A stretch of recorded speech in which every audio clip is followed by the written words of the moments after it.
السلام علیکم ورحمۃ اللہ تعالی وبرکاتہ۔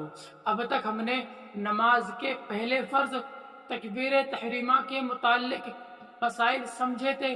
اب ہم یہاں سے نماز کے دوسرے فرض قیام کے تعلق سے مسائل سمجھتے ہیں۔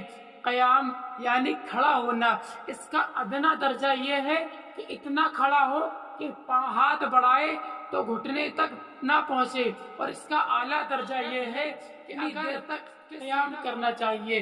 قرأت فرض ہے تو قیام بھی فرض ہے، قرأت اگر واجب ہے تو قیام بھی واجب ہے۔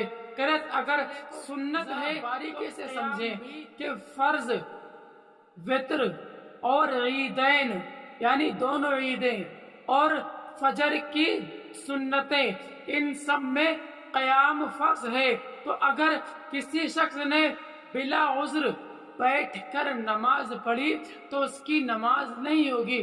مثلا اگر کسی شخص نے قیام اس طرح سے کیا، یعنی کوئی شخص اس طرح سے کھڑا ہوا کہ اس کا ایک پیر زمین پر ٹکا ہوا ہے اور دوسرا پیر زمین سے اٹھا ہوا ہے، اگر یہ کسی عذر کی وجہ سے ہے، جیسے کہ اس کے پاؤں میں بہت شدید درد ہے، یا پھر زخم ہے، یا پھر پاؤں کٹا ہوا ہے، تو ان صورتوں میں اس کی نماز ہو جائے گی۔ اور اگر کسی عذر کی وجہ سے ایسا نہیں کیا، یعنی کوئی عذر نہیں اور بلا وجہ اس نے اپنا پاؤں اٹھا کر رکھا ہے، تو اس کی نماز نہیں ہوگی۔